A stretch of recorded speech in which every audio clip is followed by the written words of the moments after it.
அனைவருக்கும் வணக்கம்.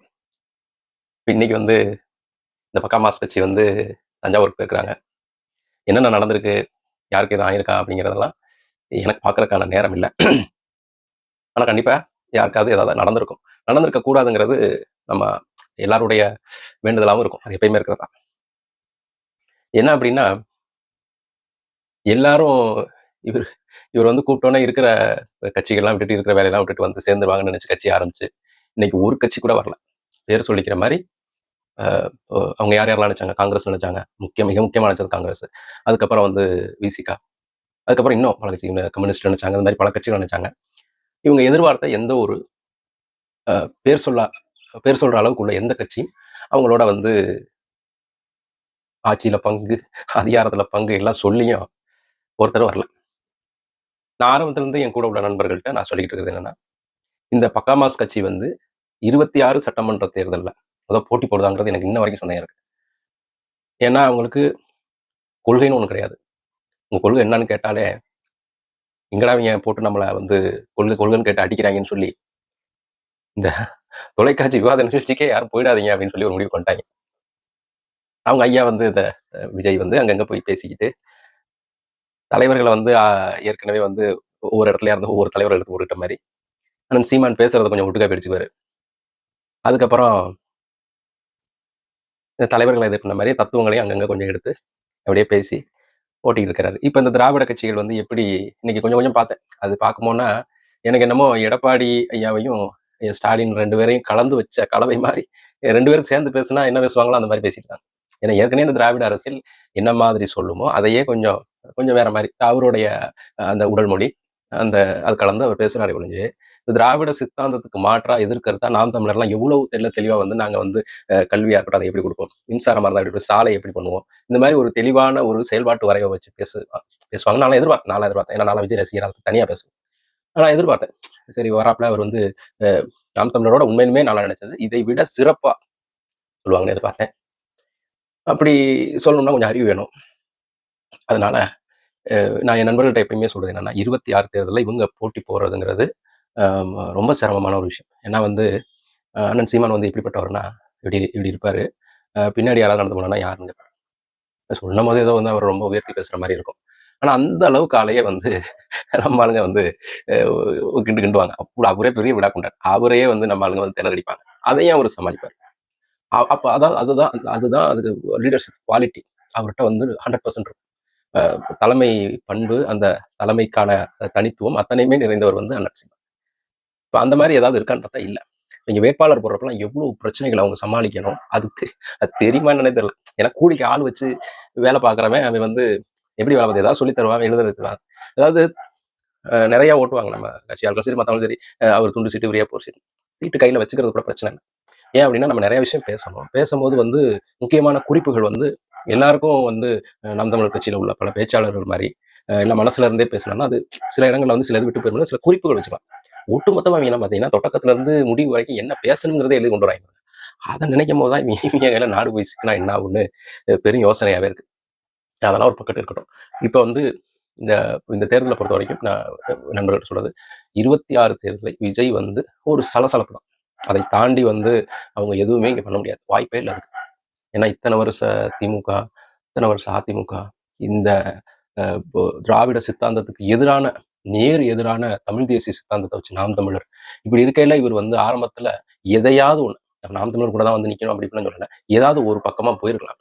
அதுதான் ஏற்கனவே சொல்லப்பட்டுச்சு. ஒண்ணு அங்கிட்டு நில்லு, இல்ல இங்கிட்டு நில்லு அப்படின்னு. அது மாரி ஏதாவது ஒரு பக்கத்துல நின்றுக்கலாம். இப்ப இப்படி நின்னா, ஒரு சைடு இந்த வேட்பாளர், உள்கட்சி பூசல், இத சமாளிக்கணும். அதுக்கப்புறம் நான் தனிச்சு தான் நிப்பேன். ஏன்னா இவர் ஆட்சியில பங்கு அதிகாரம் பண்ணி எவனும் வரல. வராம இப்ப தனிச்சு தான் நிக்கணும்ன்ற சூழ்நிலை வந்ததுக்கப்புறம் அதையும் நாங்க தனிச்சு அப்படி இப்படின்னு ஏதோ அவங்களே கொஞ்சம் பில்டப் பண்ணிக்கிறாங்க. அத பண்ணிக்கிட்டு தானே ஆகணும், பண்ணிக்கலாம். அப்படி நிக்கையில பார்த்தீங்கன்னா, இங்கிட்டு திமுக விழுவிழுன்னு விழுக்கும். இங்கிட்டு அதிமுக விட்டு விழுவிழுன்னு விழுக்கும். சொல்லவே வேண்டாம், நான் விழுது ஏற்கனவே அவிங்களே விழுக்கிறாங்க. இவங்க கதையெல்லாம் என்ன ஆகும்?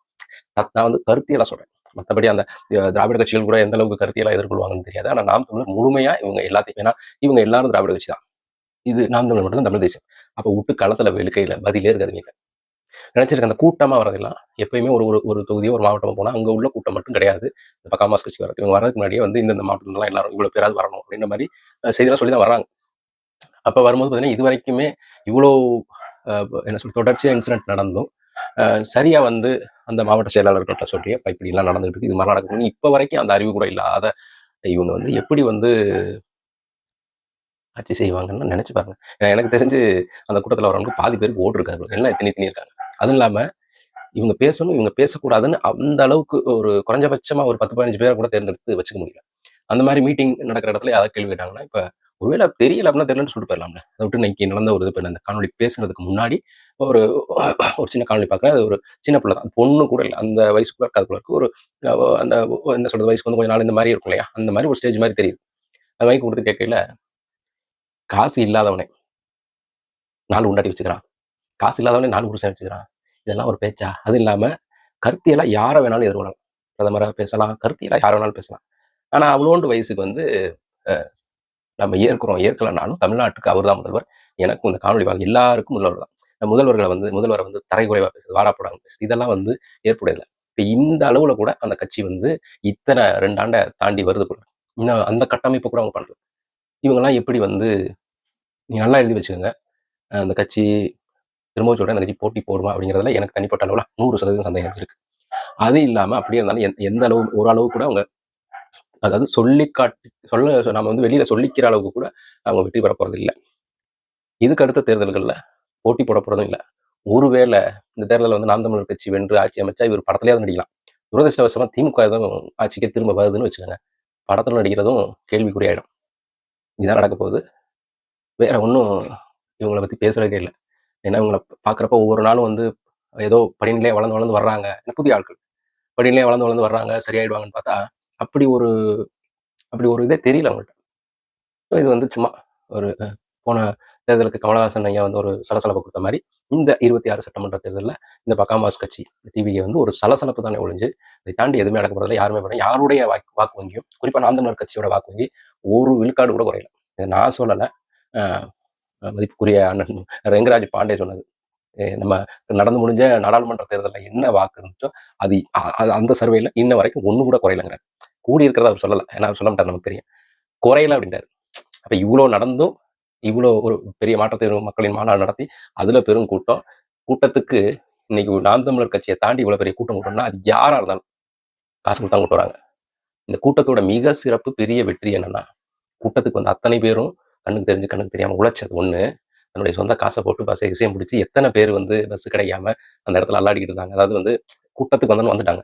திரும்ப போறப்ப அந்த தனியா வந்தவங்கலாம் கொஞ்சம் முடிஞ்ச அளவுக்கு நாம உதவி பண்ணோம். எல்லாருக்கும் உதவியும் பண்ணிட முடியாது. அவ்வளோ கூட்டம். அப்ப இவ்வளோ பெரிய கூட்டத்த இந்த தமிழ்நாட்டுல படிப்படியா படிநிலைகள்ல வளர்ந்து வந்து, இவ்வளோ பெரிய கூட்டத்த காசு குடுக்காம கூட்ட முடியும் அப்படின்னு ஒரு ஆள் வந்து அத நிரூபிச்சிருக்காரு அப்படின்னா, அது எவ்வளோ பெரிய விஷயம். அத யாராலயும் இப்ப பண்ணவே முடியாது. இப்ப இல்ல இனிமேட்டு இந்த திராவிட கட்சிகள் தலைகீழா அந்த தனி பண்ண முடியாது. இப்ப இந்த 4 1/2 வருஷம் செஞ்சதுக்கு தான் பார்த்தீங்கன்னா, ஐயா இன்னைக்கு கூட என் முதல்வர் வந்து ஒரு அறிவிப்பு போட்டிருக்காரு.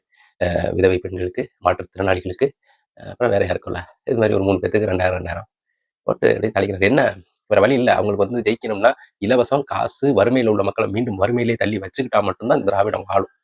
ஆனா, இந்த வாட்டி 26 சட்டமன்ற தேர்தல்ல வாக்களிக்க இருக்கிற புது வாக்காளர்களா இருந்தாலும் சரி, இல்ல நான் இதிலேயே திராவிடத்திலேயே ஊறி கிடக்கேன்னு நீங்க சொன்னாலும் சரி, நாம் தமிழர் கட்சி போராடுறது உங்க எல்லாருக்கும் சேர்த்து தான். ஒட்டுமொத்தமா எல்லாருக்குமான போராட்டத்தை தான் முன்னெடுக்கிறோம். ஒருவேள இந்த திமுகவோ, இந்த திராவிட கட்சிகளோ திரும்ப ஆட்சிக்கு வந்துச்சுன்னா, இவங்க குடுக்குற இலவசத்துக்கு நல்லா எழுதி வச்சுக்கங்க. சத்தியமா சொல்றேன் விலைவாசி விலைவாசி நீங்க வந்து நினைச்சே பார்க்க முடியாத அளவுக்கு போயிடும். அதை மட்டும் நீங்க புரிஞ்சுக்கிட்டு கவனமா வாக்கு செலுத்துங்க. நன்றி, வணக்கம்.